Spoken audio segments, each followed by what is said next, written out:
Hello, everyone. Week 13, Carol Malcolm here to talk about this week's article, other videos, but actually, I think I'm going to narrow it down to I want to start with uh, Piaget, Vygotsky, and Brunner.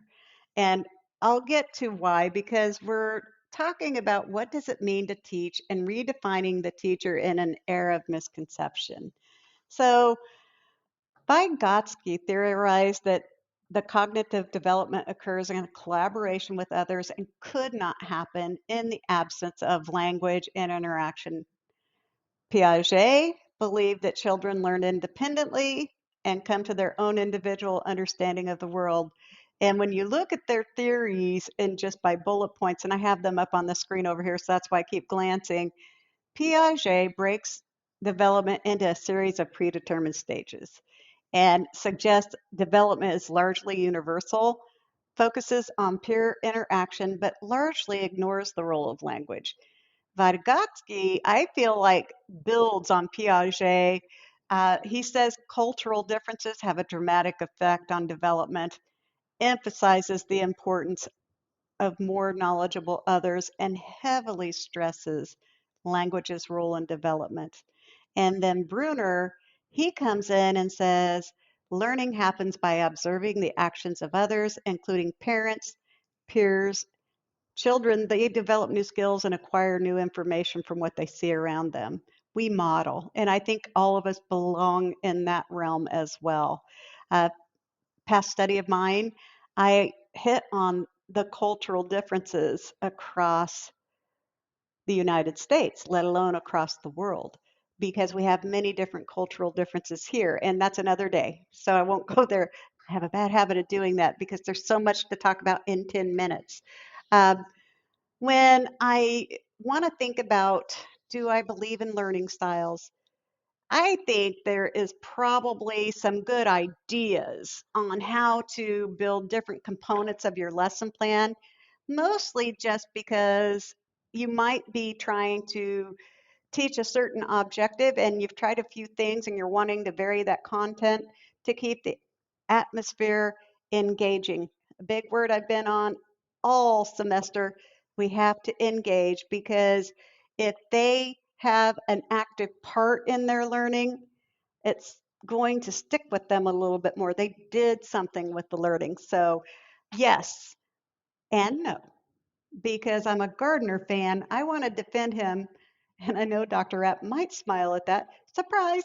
I want to defend him because Gardner came right out and said multi intelligences are not learning styles. They are like a multiprocessor, your brain. If you had just a single intelligence that ran everything and determined your outcome, it would be not very efficient. But when you look at the structure of the brain, you're going to see that component of a brain, it literally has to do with the functionality of your existence. So we have coordination coming from this area. We have visual coming from about this area. Reading and language is coming from somewhere in here. We have body awareness coming from another part of the brain, touch and pressure from another part of the brain, motor control from a part of the brain, concentration, planning, problem solving, part of the brain up front. And then down in this area, we have speech. And in this area, we have smell.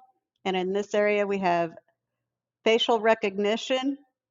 And, you know, if you look at the multi intelligences, those are probably ran from different parts of our brain. So if a child has a preference 10 to 1, that has been strengthened and used a lot. So it's just like muscles and working out, right? In my mind. If you are aware of the multi intelligences and about from where in the brain that intelligence form of information is coming from, then you can vary your content to help a kid out if something's not functioning right, say a visually impaired person. That part of the brain isn't working well. we already know, then they have heightened senses in the other areas. I feel like that is just a great opportunity when you're planning your lessons, if you have the luxury to add multiple ways to teach the same objective, because some kids may have slight disadvantages in an area of their brain. Maybe they need more strengthening in that area of the brain, and that takes a lot of study. We're on the cusp of coming somewhere here. I don't always feel like it's really great to debunk stuff when you don't even understand what it is. And I definitely don't understand neurobiology, but I'm interested now. And I am probably a little biased. Oh no, I'm biased. I cannot debunk Gardner. I just can't. He uh he came up with the multi-intelligences 35 years ago, and it has been critiqued. And again, the notion of a single intelligence from all of this is just not right. It's just not right.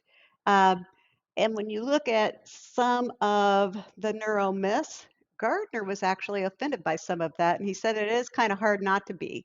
And he reiterated again in an article that is present on the Washington Post that he never said the multi-intelligences were learning styles. And he reiterated what he said they are. And then next, he was taking a look at the neuromyths, and he found 10 statements, and only 6 of them even mentioned the brain or the nervous system. So 40% of them were not neural at all. And then he said that where considered myths were expressed, they were done so in a hyperbolic form of all, none, predominant, and anyone with testing or making tests would know that these statements are likely false. Then, to contrast that point, he said those that were considered were expressed in less totalistic,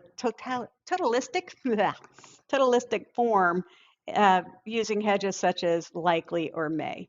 So, most telling, none of the statements requires the mention of the brain. And then he argued that learning, studying, remembering each of what could have been and perhaps was probably stated 100 to 1,000 years ago. And the descriptor neuro is unreasonable. Gardner's conclusion, the mission of a neuromythology has gone too far. And obviously, researchers, teachers, and members of the general public should scrutinize statements carefully. So it's not, like Dr. Rapp said, it's not that you believe what I say or maybe what he said, but to heavily research it, you find validity in what you read. If it makes sense to you and it's working for you, I think that's key. And here's the key. You need to build rapport with those kids, those that have gone before us. They know that kids grow in certain stages. Peer interaction is powerful. Engage that student. Vary your content. The different ways you can definitely prepare and present, and then have them vary the ways they can express to you. And it will end up being great. I'm just sure of it. I don't know what else to say about all that except for thank you so much for listening, and I hope you have a great rest of your week and happy Thanksgiving.